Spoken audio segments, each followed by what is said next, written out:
Salut les pilotes, le premier rallye de la saison est là, les conditions hivernales aussi. Qui a le mieux travaillé durant l'hiver? C'est ce qu'on va voir dès maintenant.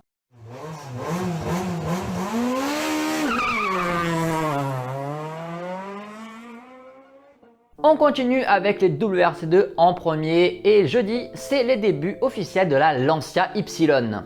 Et ça commence en demi-teinte, Johan Rossel tape légèrement en flanc de montagne, ça sera la casse immédiate. L'autre Y de Gryazin claque un gros chrono et s'empare de la tête du rallye. Devant Camilli et Léo Rossel, Sarrazin est 6, Pelamourgue 7, Delecourt 8 et Châtillon 10. Gryazin tape légèrement dans la 2 mais termine la spéciale. Au général, c'est Camilli qui s'empare des commandes devant Rossel et Ingram. La troisième spéciale malheureusement sera annulée pour les WRC2. Le vendredi, Arthur Pelamourgue signe un temps crash. Léo Rossel, désormais en tête, double son avance devant Pelamourgue et Jurgensen.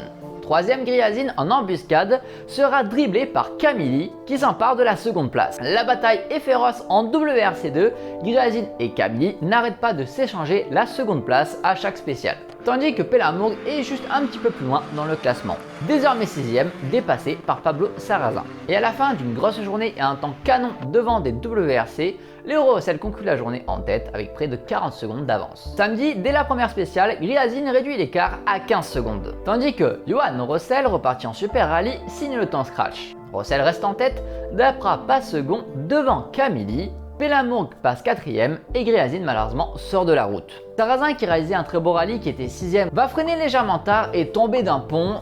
Heureusement l'équipage n'a rien mais c'est très dommage, il avait quand même un bon rythme. Et il se fera piéger le lendemain en Super Rally dans un autre virage qui a été fatal à un pilote en WRC. Dimanche, Léo Rossel continue son rythme impressionnant. Il possède 2 minutes d'avance au général et signe des chronos parmi le top 5 des WRC. Camilli malheureusement aura tapé dans la spéciale, il réussit à terminer sans perdre trop de temps mais il pointera en retard et prendra donc 3 minutes 20 de pénalité. Dapra va donc terminer second. Le dernier duel va avoir lieu entre Pelamourgue et Camilli car malgré sa pénalité, Camilli peut terminer quand même 3ème et sauver son podium. Mais Pelamourgue fera une très belle spéciale et évitera les pièges tout en signant un très bon temps, le meilleur temps des WRC2 et s'adjuge son premier podium dès sa première manche en WRC2. Léo Rossel s'impose sans souci, il a très bien roulé sur ce rallye et il semblerait que c'est la dernière avec la C3, peut-être va-t-il rejoindre la Lancia Y. Allez, on passe en WRC, les conditions sont compliquées. Il neige sur une spéciale, il pleut sur l'autre. Bref, un Monte Carlo comme on les aime. Dès le jeudi soir, Evans, Ogier et Armstrong font un pari de pneus différents des autres. Comme vous pouvez le voir sur ce graphique, ils décident de partir avec des super tendres et d'autres avec des pneus neige. Dans la une, Evans fait le scratch, devant un étonnant Solberg qui a très bien roulé à 4 secondes. Ogier est à 2 secondes et Armstrong le rookie démarre très bien. Il est devant Munster et McCarlin. La deuxième spéciale voit de la neige et de la neige fondue, du flush ou de la bouillasse, appelez ça comme vous voulez. Et forcément, ces trois pilotes là sont censés être désavantagés. Ogier prend 38 secondes par Evans sur cette spéciale, malgré qu'il avait la même monte pneumatique. Les conditions sont très délicates, Solberg est à la limite à chaque virage, mais ça paye. Il colle 31 secondes à Evans et s'empare des commandes du rallye. Armstrong signe un très beau 3ème temps sur cette spéciale. Neuville 4, Fourmeau 5, Paillari et McCarlin, c'est l'abandon. Ils sont sortis de la route dans un virage assez piégeux et ce ne seront pas les seuls. D'ailleurs, Fourmeau sera également parti en tête à queue dans ce virage. La troisième spéciale est délicate, beaucoup de brouillard, les pilotes sont même obligés d'éteindre leur phare pour essayer de rouler et voir quelque chose. Ogier fait le scratch alors que Fourmeau était parti pour faire le deuxième meilleur temps, il se perd dans le brouillard et malheureusement perd près de 40 secondes.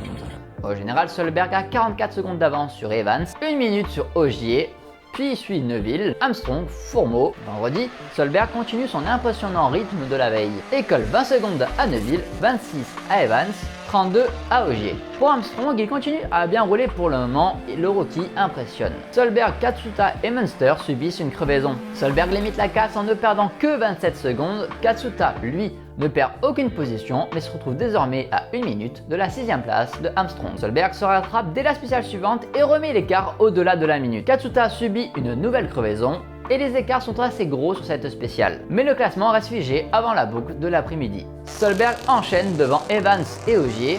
Fourmeau, victime de problèmes électriques, il ne semble pas avoir de frein à main à certains moments, voire de marche arrière, il perd 1 minute. Armstrong tape et casse la jante, il perd un peu de temps mais continue de rouler. Katsuta malheureusement n'a plus de direction assistée et va souffrir tout au long de la journée. La dernière spéciale du jour verra Ogier s'offrir le temps scratch 12 secondes devant Evans. Solberg reste large leader. Mais derrière, Neuville perd près de 3 minutes dans un fossé et sera sorti grâce aux spectateurs. McCarlin, lui, restera coincé définitivement. Samedi, les conditions sont encore folles. Énormément de neige et de glace. Ça fait longtemps que nous n'avons pas eu un Monte-Carlo dans ces conditions. La première spéciale se fera en 27 minutes d'effort. Et à ce jeu, c'est Ogier qui reprend 3 secondes sur Evans et 20 secondes sur Solberg. Très bon troisième temps de Katsuta qui récupère une direction assistée. Pas d'évolution en classement pour le moment.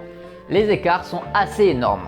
Paddon par exemple a pris 2 minutes dans la spéciale. Solberg répond dès la spéciale suivante en signant le scratch, troisième temps de Fourmeau. Armstrong signe le sixième temps, Solberg fait repasser l'écart au-delà de la minute et Ogier se rapproche à 10 secondes de Evans. Deuxième passage dans cette spéciale, tout enneigé. Pajari se fait piéger, il glisse dans la neige, essaie de s'en sortir mais il va taper l'arbre tout simplement. Munster fait un tête à queue, Paddon sort de la route et se met en contrebas. Grâce aux spectateurs, il réussira à remonter et à repartir mais perd près de 4 minutes. La neige et la glace font, la spéciale est très piégeuse. Fourmeau a failli commettre l'irréparable et fera quand même un tête à queue. Tout comme Neuville à l'entrée d'un village. Mais le plus gros fait de course sur cette spéciale qui est Absolute Cinema est Solberg qui part à la faute dans un champ. Il revient comme un taré sur la route, ça aurait pu très mal se terminer. La super spéciale de Monaco va donc se faire sur le circuit F1, en tout cas sur la partie basse avec les virages de la rascasse, de la piscine, etc. Sous une pluie battante parce que la piste est très glissante. Je remercie particulièrement Mévin pour m'avoir fourni ces vidéos et ces passages de cette spéciale. Fourmeau fera le meilleur temps sur cette spéciale très glissante où de nombreux têtes à queue se feront lors du Donuts. Ogier lâche de précieuses secondes dans cette spéciale. Dimanche, les conditions hivernales continuent. Fourmeau et Evans signent le même chrono. Solberg lâche 8 secondes, mais rien d'inquiétant pour le moment. Ogier est un peu plus en retrait pour le moment. Attention, n'oubliez pas, on est dimanche et il y a donc un nouveau classement avec le classement du Super Dimanche et des points supplémentaires attribués. Munster, lui, malheureusement, abandonne sur le routier sur souci mécanique. Armstrong signe encore un chrono intéressant, mais la surprise est Matteo Fontana avec une WRC3 qui signe le meilleur temps général devant Johan Rossel et sa Rallye 2, devant Cédric Chérin et plusieurs WRC. Et il prend même la tête du Super Dimanche. Oui d'accord, principalement dû au fait que la route s'améliore et que la puissance au sol des rallyens ne passe pas. Il faut quand même avoir un sacré coup de volant pour réussir ce chrono. La spéciale de Turini verra Neuville malheureusement qui est contraint de changer sa roue dès les premiers kilomètres de la spéciale. Et il se fera rattraper par Fourmeau. Solberg connaît une nouvelle alerte en faisant un tête à queue sans grande conséquence mais une nouvelle frayeur qui s'ajoute.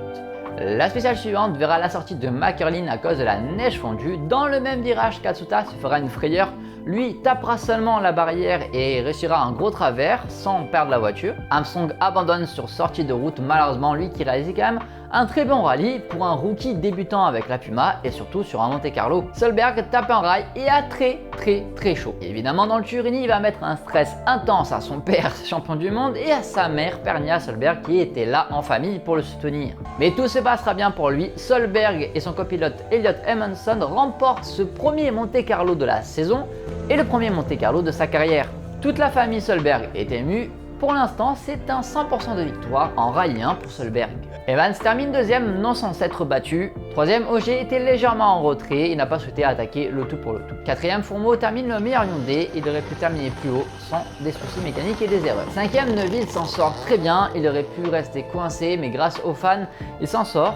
Là aussi, il y avait quand même de la perf dans le week-end, donc tout n'est pas mauvais. Sixième, Léo Rossel se place parmi les WRC, c'est très bien pour lui, il a vraiment fait un très bon rallye. À 7 petites secondes, Katsuta n'aurait pas réussi à reprendre la 6ème place de Léo Rossel, lui qui a souffert entre les crevaisons et le manque de direction assistée. Paddon termine 11e hors des points sur un rallye où est-ce qu'il n'aura jamais eu la performance. Matteo Fontana et sa Fiesta Rally 3 réussissent à terminer 4e du Super Dimanche et inscrit ses premiers points en WRC. Forcément, Oliver Solberg prend la tête du championnat pour l'instant. Les écarts sont très faibles, c'est logique, c'est le début. Et également Toyota puisqu'ils ont signé un triplé sur ce rallye. Et c'est un 0 pointé point sport car aucun pilote n'est à l'arrivée. Ça commence très mal. Mais quand même, Armstrong a démontré de belles performances à voir McCarlin pour les prochains rallyes. L'an dernier, il avait très bien roulé en Suède. Qui sera donc la prochaine manche du calendrier du 12 au 15 février. N'oubliez pas de vous abonner. Le prochain récap sera le 18 février. À bientôt les pilotes.